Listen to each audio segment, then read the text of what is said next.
Welcome to the Deep Dive, where we take your reading stack articles, notes, research, and distill it all down into the most essential and fascinating knowledge you need. Today, we are undertaking a deep dive into a place that, for many of us, I think, represents the ultimate escapism. Right, but its true nature is defined by geopolitical complexity, a really profound environmental crisis, and a deep history of nationhood. We're talking about Hawaii, the Aloha State. Exactly. And if your main mental image is just pristine beaches and resorts, you are really only seeing the most recent layer of a history that spans millennia. Yeah, the sources you sent over, they paint a picture of extremes and contrasts that truly set this state apart from, the other 49. Okay, let's unpack this right away, starting with the geography. Hawaii is unique on three major counts. Right. It's the only U.S. state that is an archipelago, a vast chain of islands. It is the only state entirely in the tropics. And crucially, it's the only one not on the North American mainland. It's way out there, situated firmly in the Polynesian subregion of Oceania, about, 2,000 miles southwest of the contiguous U.S. Geographically isolated, yes, but politically even more distinct. And I think this is the core tension we have to address. It really is. Hawaii is one of only two U.S. states, the other one being Texas. That was an internationally recognized sovereign country before it became a U.S. state. A recognized kingdom. A fully recognized kingdom. The Hawaiian Kingdom maintained that sovereignty, recognized by nations all across the globe from 1810 all the way until the illegal overthrow in 1893. And that distinction, going from a kingdom recognized by international treaty to a territory and then a state, that is the fundamental fault line that runs beneath everything today. Precisely. That history of sovereign nationhood defines its culture, its political tensions, its entire economy. So our mission in this deep dive is to explore how this geopolitical singularity really manifests across the islands. We need to examine its dramatic volcanic geology and the fragility of its isolated ecosystem. We have to look at its incredible demographic composition. It's the only state with an Asian American plurality. And then you have to tackle the intense ongoing tensions between its two dominant economic sectors, tourism and military defense, and the demands of its indigenous population and, environmental activists. It's a study in how a paradise constantly bumps up against a very complicated and often very painful reality. Let's start with the physical architecture of Hawaii, because the scale is just immense. It really is. When we talk about the Hawaiian Islands, we're often only thinking of, 4 or 5 destinations? Yeah, the main tourist spots. Yeah. But the sources tell us this archipelago is a massive volcanic chain of 137 islands, islets, and atolls, spanning an astounding 1,500 miles. That vast distance is so often overlooked. It stretches across a huge portion of the Pacific. A significant portion. However, most of the human activity is concentrated on the 8 main islands. So if you travel from northwest to southeast, you hit Niihau, Kauai, Oahu, Molokai, Lanai, Kahului, Maui, and then Hawaii, the Big Island. But even within that core group of 8, there are these highly sensitive and unique distinctions about access and history that we really need to highlight for you. Definitely. So let's talk about those restricted islands, Niihau and Kauai. The sources call Niihau the Forbidden Isle. What does that restriction actually mean? Niihau is fascinating. It's privately managed. It was bought in the late 19th century by the Sinclair family, and their descendants, the Robinson brothers, still control it today. So access is just completely locked down. Severely restricted, yeah. The idea is to preserve the environment and the unique native Hawaiian culture of its residents. Many of them still primarily speak the Hawaiian language and maintain a very traditional lifestyle. Wow. So how does a visitor even get there? You generally require special permission, and even then, you're limited almost entirely to helicopter tours of a specific uninhabited beach. Is a very intentional effort to limit Western influence. And then you have the really dark history of Kahului, the target isle. Kahului represents just a stark example of militarization damage. It was forcibly used as a military training and bombing range, particularly from World War II all the way up through 1990. Decades of bombing. Decades. So because of all the live fire exercises, the island is heavily impacted, designated a cleanup site, and access is still severely restricted. And the main reason for that restriction is? Unexploded ordnance. It's highly probable the island is still littered with bombs and shells. So it's still dangerous. Fundamentally dangerous. While there have been extensive efforts, including a massive $400 million cleanup project, The sheer volume of ordnance and the difficulty of the terrain mean that large sections just remain unsafe. The historical and ecological cost of its use as a target is still being paid. And all this land, every single one of those islands in that 1,500-mile chain, exists because of a single geological event, the Hawaii hotspot. Can you explain how that works? Because it's the constant engine behind the Big Island's growth. Yeah, it's a classic geological process driven by plate tectonics.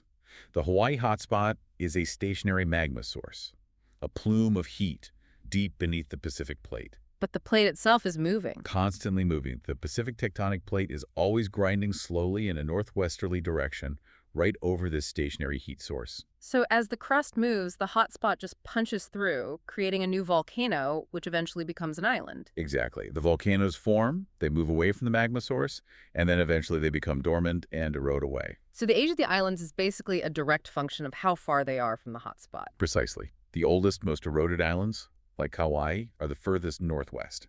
Meanwhile, the Big Island, Hawaii Island, is still directly over the hotspot, which means it continues to grow through active volcanic eruptions, like the ones we see at Kalaya. And that dynamic is why all the active land volcanoes are on the southern half of Hawaii Island. We mentioned the 1790 Kilauea explosion, which sounds like something out of a disaster movie. It was a true catastrophe. That eruption is the deadliest known modern eruption in the entire history of the U.S. Wow.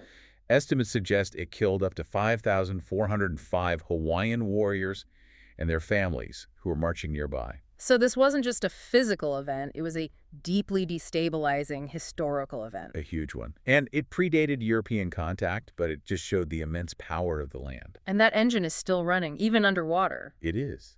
The newest volcano is Kanaloa, which used to be known as Lohi. It's a seamount that's still growing south of the Big Island's coast. And it'll break the surface eventually. Geologists estimate it will, yeah, but in tens of thousands of years. Yeah. But when we talk about the sheer scale of the existing islands, we just have to talk about Mauna Kea. Mauna Kea on the Big Island. It stands 13,796 feet above sea level, making it the highest point in the state. But that number, high as it is, totally understates its true scale. Oh, it absolutely does. When you measure Mauna Kea from its true base, which is the ocean floor of the Pacific, to its summit, it rises a staggering 33,500 feet. Over 10,000 meters. Over 10,000 meters. This measurement makes it, without any geological dispute, the world's tallest mountain from base to summit. It dwarfs Mount Everest's elevation above sea level. Completely. And this immense size is why Hawaii Island, the Big Island, holds the title of having the second highest point among all the world's islands. That truly highlights the immense scale of these islands. And despite being entirely in the tropics, the altitude creates these amazing kind of paradoxical extremes in climate. It creates dozens of distinct microclimates. So while Hawaii generally enjoys a tropical climate, which is beautifully moderated by the persistent Pacific trade winds, Right. the massive elevation changes mean that you still get rare winter snow on the summits of Mauna Kea and Mauna Loa. So you can have a blizzard and a tropical beach on the same small island. On the same day. The climate diversity is radical, often within just a few miles. And the sources point out that when it rains, it really creates records. Mount Wailakau on Kauai is legendary for its rainfall. Legendary. It claims the second highest average annual rainfall on Earth. And what's the number on that? Around 460 inches per year. That's over 38 feet of rain. Yeah, and this hyperspecific rainfall pattern is critical to understanding the ecology, especially the difference between the two sides of every major island. It's due to what's called the orographic effect. Okay, so if the trade winds are generally moving from east to west, how does that create such different environments? Well, the trade winds push moist air toward the mountains. As that air rises over the steep volcanic slopes, it cools rapidly, and that leads to condensation and intense rainfall on the side facing the wind. So those are the windward sides, the cool areas. Exactly. They are lush, they're wet, they support tropical rainforests. They might get 200 or 300 inches of rain a year. And then on the other side? Well, once the air crests the summit and descends the opposite side, the leeward or Kona areas, it has lost most of its moisture. This descending air warms and dries, creating sunnier, often desert-like conditions or much drier tropical environments. That rapid transition is what defines the environmental diversity. From tropical rainforests to arid plains on a single island. Yeah, and that ecological isolation has created some of the most specialized and unique life forms on the planet, but that very uniqueness makes them incredibly vulnerable. Uh-huh. The source mentions the three W's of how life got here in the first place, right? Yes. Because Hawaii is so incredibly far from any other landmass, life had to arrive by extraordinary means. Mm. Wind so think spores, tiny seeds waves, ocean currents carrying logs or debris, and wings birds carrying seeds in their guts or mud on their feet. And only a few thousand species ever successfully made that journey. And the ones that survived the trip? They evolved in spectacular isolation. They underwent adaptive radiation. Exactly, meaning one ancestor evolved into dozens or hundreds of highly specialized species found nowhere else on Earth. You think of the famous Hawaiian honey creepers. A single finch-like ancestor evolved into 50 or more different species, each with a specialized beak for a specific nectar or insect. That is true endemism. It is, and it's why Hawaii is often, tragically, called the extinction capital of the world. Yeah, the sources really drive home the conservation crisis, noting that Hawaii has lost a higher percentage of its endemic species than any other U.S. state. The arrival of new plants, rats, insects introduced by humans has just overwhelmed this fragile system. And we have that visceral, just heartbreaking anecdote that illustrates this fragility, the endemic plant Bergamia. It's a plant that is critically endangered, and its entire existence now hinges on human effort. Tell us more about the logistics of saving it. Well, the Bergamia grows almost exclusively on remote, nearly vertical cliff faces. Its natural pollinator, likely a specific long-tongued hawk moth, is presumed to be extinct. So the plant can't reproduce on its own. It cannot, which means the remaining plants, which number only around 120 individuals, can't reproduce naturally. So to save the species, professional botanists and biologists have to undertake this incredibly dangerous high-stakes conservation work. What do they do? They have to rappel down sheer 3,000-foot cliffs, often in challenging weather, carrying pollen and brushes to hand-pollinate the flowers, one by one. That's truly remarkable. It's an image of human beings putting their lives at risk, not to study a rare animal, but to serve as the missing pollinator for a single plant species. It perfectly captures the crisis. The extinction of a single insect necessitated the specialized, death-defying efforts of multiple human beings just to maintain one small, precarious population. It just shows how profoundly unbalanced the ecosystem has become due to human impact. That geological and biological foundations set the stage for human society. To understand modern Hawaii, we have to go back to its ancient history. Polynesian settlers, likely voyaging from the Marquesas and Tahiti, arrived between 1000 and 1200 CE, and they established a complex and highly stratified society. This was a brilliant civilization that managed to sustain a large population for centuries on these remote islands. It was structured around a strict caste system ruled by hereditary chiefs, the Alii. But what's truly insightful is the system of governance and resource management they created. The sources introduced the concept of lokahi to describe that governance. Often translated as harmony or unity. Yeah, but it's more than that. Lokahi encapsulates the entire relationship between the people and the land. It's often visualized as a triangle connecting the creator, or akua, the people, Kanaka-Maoli, and the land, the Amina. So the philosophy dictated that the welfare of the people was fundamentally tied to the health of the land, requiring active and sophisticated environmental stewardship. And what did that stewardship look like in practice? How did they manage resources to support such a dense population? It was a system built on reciprocity and deep ecological knowledge. They developed these highly specialized land divisions called ahupua. Which were these long, wedge-shaped segments of land. Exactly, running from the mountains, Malka, down to the sea, Makai. This ensured that every community had access to all the necessary resources: fresh water, forest products, fertile soil for upland agriculture, and access to ocean fishing. And they also built those ingenious fish ponds. Large coastal stone enclosures where they raised fish. It demonstrates a remarkable level of sustainable aquaculture. So a system based on centuries of sustainable practice that was completely shattered in 1778 with the arrival of the British Captain James Cook. Cook's arrival and the subsequent influx of European and American explorers, traders, whalers, it marked the beginning of a demographic and political catastrophe for the native Hawaiian people. The sources show just devastating numbers regarding the population collapse from Eurasian diseases. They're horrific. The native population, which may have been as high as 800,000 or even 1 million pre-contact, it rapidly fell to an estimated 300,000 by 1800, and then plummeted to less than 40,000 by 1890. That's a loss of over 90% of the population. Over 90%. Diseases like smallpox, syphilis, tuberculosis, and especially measles were catastrophic. The measles outbreak alone in the 1850s, for instance, killed about a fifth of the remaining population. Just devastating families and gutting the social structures. Completely. And that level of decimation created a power vacuum, both politically and economically, which American interests were very quick to exploit. The biological vulnerability paved the way for ideological and political conquest. Absolutely. American Protestant missionaries started arriving from New England in the 1820s.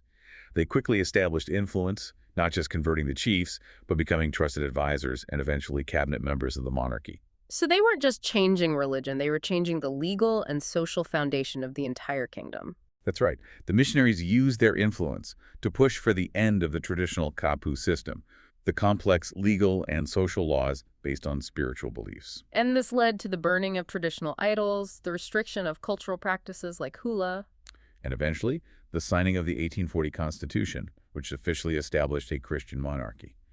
This shift meant the old system of land and social organization based on lokahi began to unravel very rapidly. The consolidation of power by foreign businessmen and resident Americans just accelerated dramatically in the late 19th century, culminating in an act of political violence, the Bayonet Constitution of 1887. This was not an act of diplomacy. No. It was an act of explicit coercion orchestrated by a group of militant annexationists, primarily white businessmen, known as the Hawaiian League. So they drafted the document And under threat of immediate violence and the likely assassination of the monarch, they forced King Kalakaua to sign it. That is a stunning level of direct force against a sovereign monarch. We often hear about political shifts, but this was a violent personal threat against the ruler. It was. What specific powers did this constitution strip away, and who exactly gained control? It was a total, calculated restructuring of the government.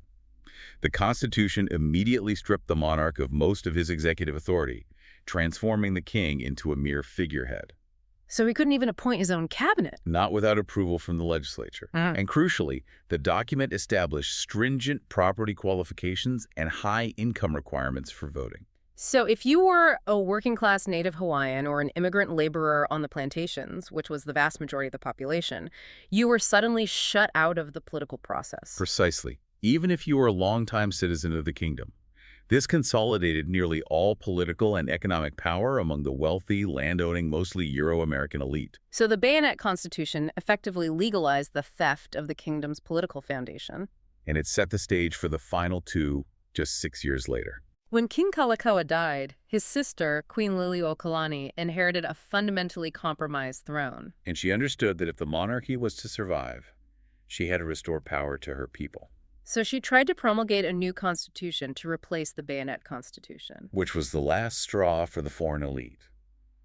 On January 14, 1893, the Committee of Safety, that same group of militant businessmen, staged a coup d'etat. And they were explicitly backed by heavily armed U.S. Marines. Yes, who were stationed in the area under the command of U.S. Government Minister John L. Stevens. The presence of the U.S. military seems to be the key factor here. It was decisive. The Queen knew the kingdom's small forces could not defend themselves without engaging U.S. military forces directly, which would result in bloodshed and possibly a total war. So she yielded. Wisely, she chose to yield. But her statement is vital.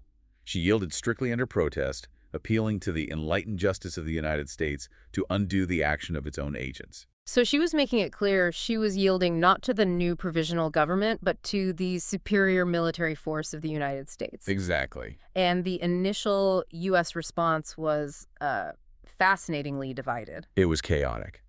President Grover Cleveland, who had just taken office and was staunchly anti-imperialist, he commissioned the Blount Report. And what did that report find? It definitively concluded that the overthrow was illegal. It found U.S. Minister Stevens guilty of improper conduct and stated clearly that the U.S. forces provided the sole support and courage for the provisional government to act. So Cleveland tried to reinstate the Queen? He did, but the provisional government simply refused to step down. And then the political tides shifted again with a subsequent investigation. Yes, the subsequent Morgan Report, conducted by the U.S. Senate, completely contradicted the Blount Report. It conveniently found all parties involved in the overthrow, except the Queen herself, not guilty. That provided the political cover the U.S. needed. It did. Despite the overwhelming opposition of Native Hawaiians, who submitted massive anti-annexation petitions, the U.S. annexed Hawaii in 1898 via the Newlands Resolution, turning it into a U.S. territory. And it is significant that they used a joint congressional resolution rather than a treaty to annex the territory. Hugely significant. Treaties require two sovereign states and ratification by two-thirds of the Senate. The U.S. knew a treaty would fail politically and would give legitimacy to the opposition. But a joint resolution only needed a simple majority. A simple majority in both houses.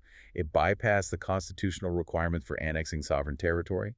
It was a clear political maneuver to finalize the process begun by force. And the story doesn't really move toward resolution until nearly a century later, with a formal U.S. acknowledgement of this history. The 1993 U.S. Congressional Apology Resolution, signed by President Bill Clinton on the 100th anniversary of the overthrow, is a landmark moment. What did it say? It formally acknowledged the historical significance of the illegal overthrow of the kingdom and the suppression of the inherent sovereignty of the Native Hawaiian people. And crucially, it confirmed that Native Hawaiians never willingly relinquished their claims to sovereignty. Never directly or willingly.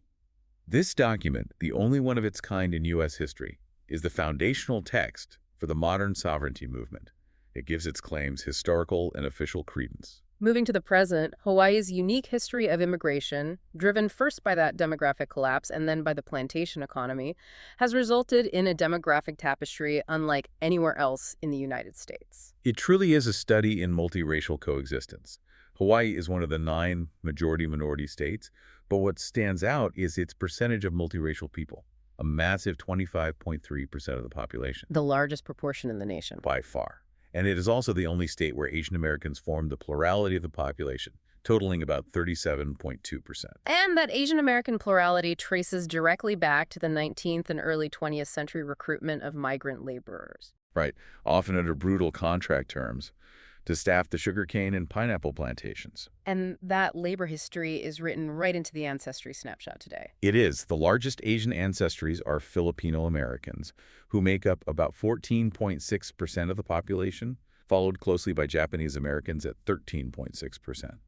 And you also have significant populations of Chinese, Korean, and Portuguese Americans. Yes, and the Portuguese were often classified as non-white field labor.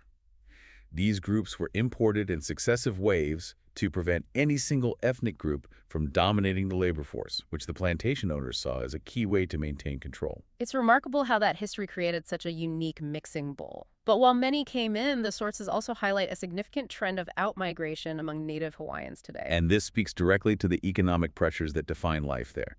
The high cost of living forces many Native Hawaiians and longtime residents to seek economic viability on the mainland. And the sources note the fascinating phenomenon of Las Vegas, Nevada being widely referred to as the Ninth Island. The Ninth Island, yeah. Why Las Vegas specifically? Well, it became a major hub because for years, the hotel and service industry jobs there provided economic opportunity, and the cost of housing was comparatively affordable. So the phrase Ninth Island isn't a joke? Not at all. It's a demographic reality driven by economic necessity, where large numbers of Native Hawaiians and other island residents have relocated, often maintaining very close cultural and familial ties to Hawaii itself. Let's look closer at how this mixing manifests in daily communication, specifically with the official and unofficial languages. English and Hawaiian are the 2 official languages, with Hawaiian being added to the Constitution in 1978 after decades of suppression. The revival of the Hawaiian language, or Ushilo Hawaii, is deeply tied to the sovereignty movement. It's really an act of cultural reclamation. For the listener, when seeing or writing Hawaiian, there are 2 marks that are essential for correct orthography that we should probably explain. The okina and the kahaku. Yes, and we often see these dropped in casual English writing, which fundamentally changes the meaning and the sound. So the okina, that symbol that looks like an apostrophe. It's a 2-consonant. It represents the glottal stop. You literally stop the airflow in your throat. So the name of the state is correctly pronounced Hawaii, with that stop between the IS. Exactly. Without the okina, it's technically pronounced Hawaii. And the kahaku is the macron, that line over a vowel, which indicates that the vowel sound is long. Can you give us a quick example of how the kahaku changes the meaning? Sure. Take the word mau. If you write it without a kahaku, mau means forever. If you put a kahaku over the U, mau means your. So a slight phonetic difference completely changes the meaning. Completely. And the sources emphasize that using the correct orthography is not just grammatical. It's a powerful statement of cultural literacy and respect for the indigenous history. And the revival is robust, supported by immersion schools and the nationally recognized graduate program at the University of Hawaii. And then there is the vibrant, homegrown language that truly defines local culture. Hawaiian Pidgin. Hawaiian Pidgin, or Hawaii Creole English HCE, is just a masterpiece of linguistic adaptation. It was born on the plantations. Exactly. In the 19th century, where thousands of laborers speaking different, mutually unintelligible languages like Cantonese, Japanese, Portuguese, Ilocano needed a functional way to communicate with each other and their English-speaking overseers. So it's primarily English-based, but with layers of vocabulary and grammar from all those different source languages. That's right. It synthesizes that whole complex history. You'll hear English structures mixed with Portuguese grammar, vocabulary from Japanese, and essential Hawaiian terms integrated naturally, like pau for finished or ahi for tuna. It creates a language distinct enough from standard American English that communication can be difficult for mainlanders. It can be, yeah. I love how HCE also redefines standard kinship terms, reflecting that strong community structure. The sources note that auntie and uncle are used to address any respected elder, regardless of blood relation. It's a term of respect, and it immediately signals the close-knit, community-focused nature of Hawaiian culture. And in a remarkable moment of political and cultural recognition, the U.S. Census Bureau officially recognized Hawaiian Pidgin as an official language in 2015. Wow. Acknowledging its widespread use as a primary language among residents. Another absolutely vital piece of the cultural identity, which stands in stark contrast to the conservative norms imported by Western missionaries, is the long history of pre-colonial gender and sexuality. This is a critical historical point that is so often ignored. Ancient Hawaii had complex, fluid understandings of gender and sexuality. The culture recognized the mai. Defined as the pre-colonial third gender, translating roughly as in the middle. Yes, and Mahu individuals typically held respected spiritual and social roles. They were often keepers of tradition, teachers, healers. So it was a position of respect, not marginalization. Not at all. They were seen as embodying both male and female spirits, giving them unique spiritual power. And furthermore, homosexual relationships, known as icon, were widespread and considered normal. And this wasn't just tolerated among the general population, it was integrated into the elite political structure among the chiefs, the alii. Absolutely. The sources confirm that icon relationships were common among the alii and not considered contradictory to simultaneous heterosexual relationships in marriage. The great King Kamehameha himself had icon partners. And scholars have noted that beyond personal preference, there was often a clear, functional purpose for these bonds. Especially among the ruling and warrior classes. To build mutual trust, as the source suggests. Yes. In a society where loyalty was paramount and required in battle, icons served to solidify mutual trust and deep commitment among chiefs and their highest-ranking warriors. It was a functional social glue. There is that quote from a Hawaiian scholar. If you didn't sleep with a man, how could you trust him completely when you went into battle? That completely reframes the discussion of gender and intimacy in that period, viewing it through a pragmatic, trust-building lens rather than a moralistic one. That deep history provides context for the modern social climate. Hawaii continued to lead on modern LGBTQIA+ rights, becoming the 15th U.S. state to legalize same-sex marriage in 2013. One of the earliest states to do so. Now, looking at the religious landscape, Hawaii presents another paradox. It is one of the most religiously diverse states, but also one of the most secular. That is quite the balance. The sources indicate that anywhere from 26% to a striking 51% of the population identifies as unaffiliated or non-religious. A high degree of secularism. And yet, among those who are religious, while Christianity remains the majority, the second largest religion is Buddhism. And at 8% of the population, Hawaii maintains the highest proportion of Buddhists in the U.S. That concentration is overwhelmingly located within the Japanese community, another enduring legacy of the plantation-era labor waves. It just underscores how every aspect of the state's culture is a fusion product of its complex history. Before we move on to economics, we have to mention the cultural fusion that defines daily life, particularly the cuisine. Oh, absolutely. Beyond traditional foods like poi, which is starch made from pounded kalo or taro, the modern culinary landscape is just pure delicious fusion. It's defined by the plate lunch, the ubiquitous affordable meal featuring 2 scoops of rice, macaroni salad, and an entree like loco moco, Which is a hamburger patty, gravy, and fried egg. or kalua pork. And then there's the military influence that led to the creation of spam musubi. Spam musubi, which is a block of fried spam glazed with soy sauce and wrapped in nori, basically a spam sushi. It's a perfect microcosm of the economic and cultural history. Spam was heavily introduced during World War II and became a cheap, non-perishable protein source after the war. It integrated into the local cuisine and eventually inspired this local favorite. And musically, Hawaii gave the world the slack key guitar style and made a foundational contribution to modern music with the introduction of the steel guitar. Yes, and its sound became critical to the development of early American country music and even rock and roll.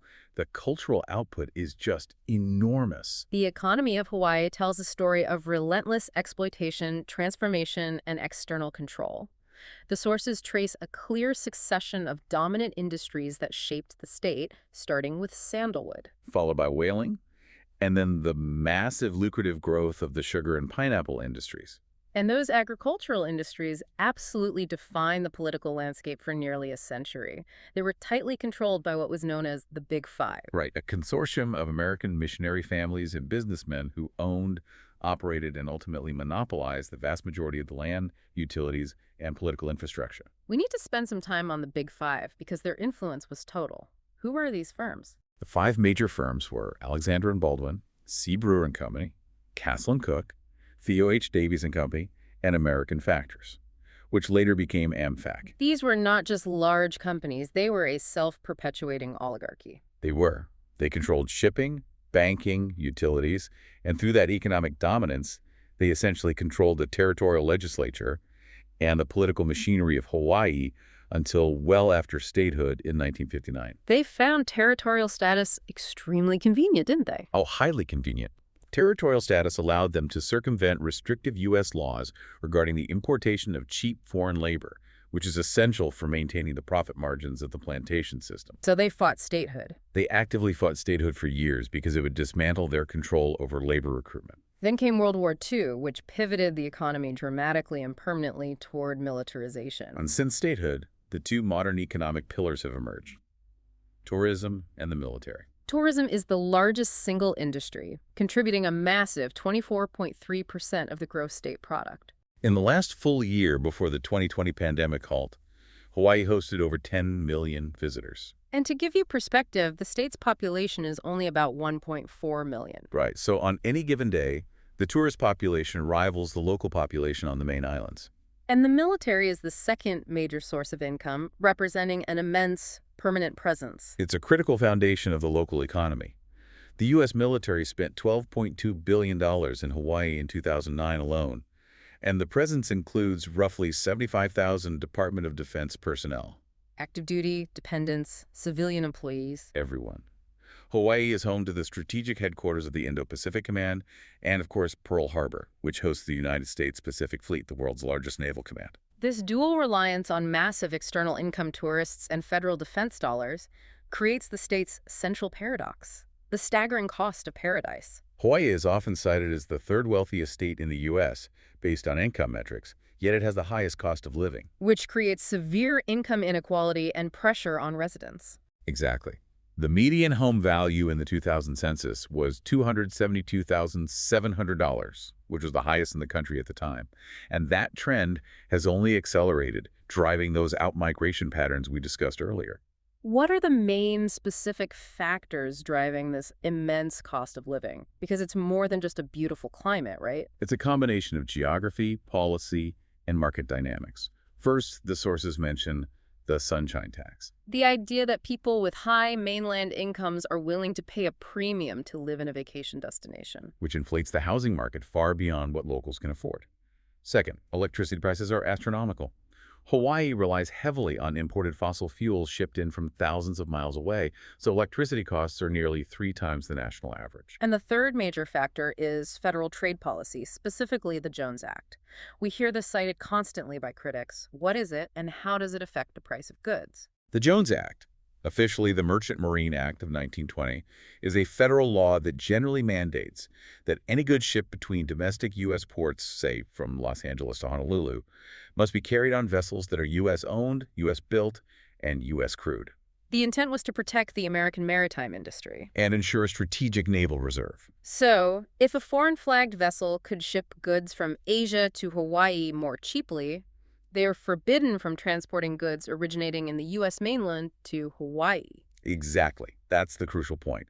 Critics argue that because U.S.-built and crewed ships are significantly more expensive to operate and build than their international equivalents, the law stifles competition and creates a near monopoly on domestic shipping routes, And that increased cost gets passed directly to Hawaii consumers. inflating the price of virtually all inbound necessities, from milk and concrete to cars and fuel, thereby raising the overall cost of living dramatically. This massive economic dependence on tourism and the military, combined with the high cost of living, comes with a severe environmental and cultural price tag.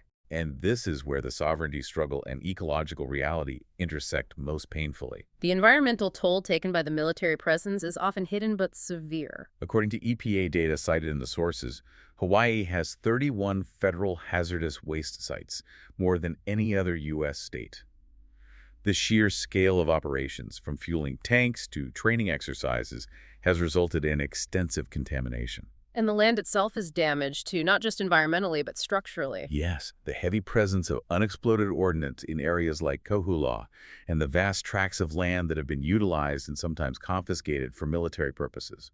This is why that quote from the Hawaiian activist George Helm resonates so deeply. What is national defense when what is being destroyed is the very thing the military is entrusted to defend, the sacred land of Hawaii? Exactly. The environmental degradation isn't just a modern military issue, it's a legacy of the plantation era too, right?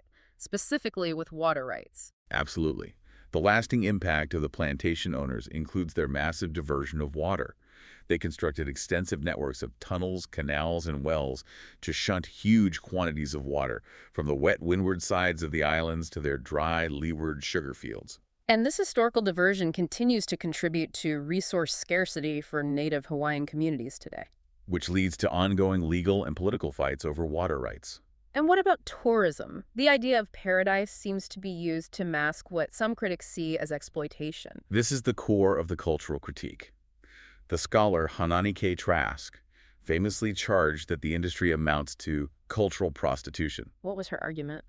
Her critique argues that tourism commodifies Hawaiian culture, turning sacred traditions like the hula into a form of easily digestible, inauthentic entertainment, while simultaneously displacing local people through housing inflation and inflicting severe environmental damage. Overcrowding, water depletion, pollution. All of it. The sources offer a fascinating temporary glimpse into what environmental recovery looks like during the 2020 COVID-19 pandemic halt on tourism. That halt, when visitor arrivals dropped by 99%, was an accidental environmental experiment. It allowed the land, the water, the marine life a temporary reprieve. What happened? Fish species returned closer to shore, water clarity improved, and coral reefs showed signs of healing without the constant physical stress and runoff from heavy tourist activity. And this observation fueled significant local and native Hawaiian pushback. Arguing the industry was fundamentally extractive and hurtful, and many residents said they did not want tourism to return to pre-pandemic levels. These pressures, economic, cultural, and environmental, are translating into significant legal action and continued protest today. The sources mention a groundbreaking 2022 youth lawsuit. That was Navahine Efi Hawaii Department of Transportation. It was filed by 13 young people, most of them indigenous, who successfully argued that the state's pro-fossil fuel transportation policies violated their state constitutional rights to a healthful environment. And the result? The resulting legal settlement forces the state to commit to achieving a zero-emission transportation system by 2045. It was a massive win for climate activists, and it demonstrates how the fight for the land, the Encina, continues through modern legal means. Ultimately, all these modern conflicts tie back to the foundational injustice of the overthrow and annexation, which fuels the ongoing Hawaiian sovereignty movement. The movement remains focused on demanding redress and recognition. They view the U.S. occupation as illegal, constantly citing the 1993 Apology Resolution as their major political impetus. And we see this resistance physically manifest in key protest movements. Such as the protests against the 30-meter telescope on Mauna Kea. Precisely.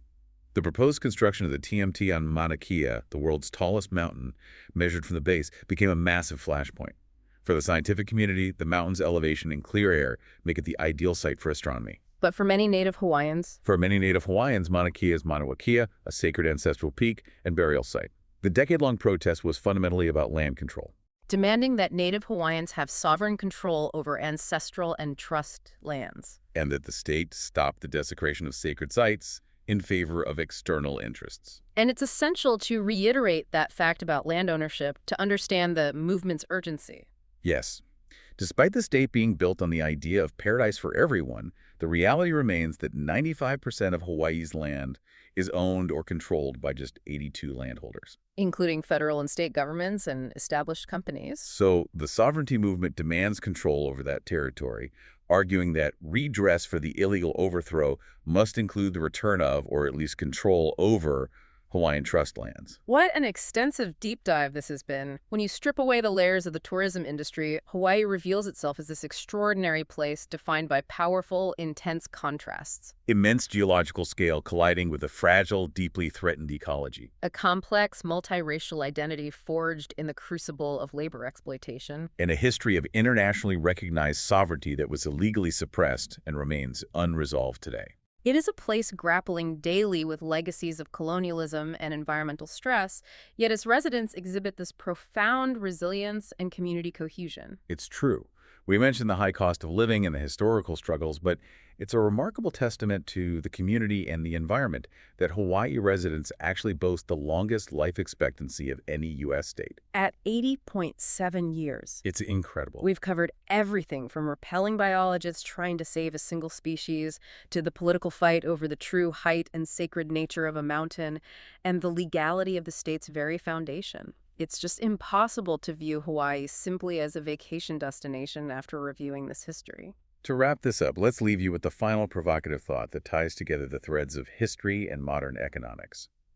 We know that in 1993, the U.S. government formally apologized for the illegal overthrow of the Hawaiian Kingdom. Confirming that the suppression of sovereignty was a political crime? Yet, simultaneously, that very same federal government maintains a massive military presence in Hawaii, one that critics argue continues to degrade the environment and confiscate land, and upholds legal frameworks like the Jones Act, which critics argue exacerbate the high cost of living, forcing longtime residents, especially Native Hawaiians, to flee. So the question for you to mull over is this: how do the citizens of Hawaii reconcile an official public apology for a foundational political crime with the ongoing economic and territorial pressures that are the direct result of that very foundational act? What must true reconciliation or redress look like for a people whose inherent sovereignty was officially acknowledged as having been suppressed? It's a conversation that continues, often quietly, but sometimes with great visibility, every single day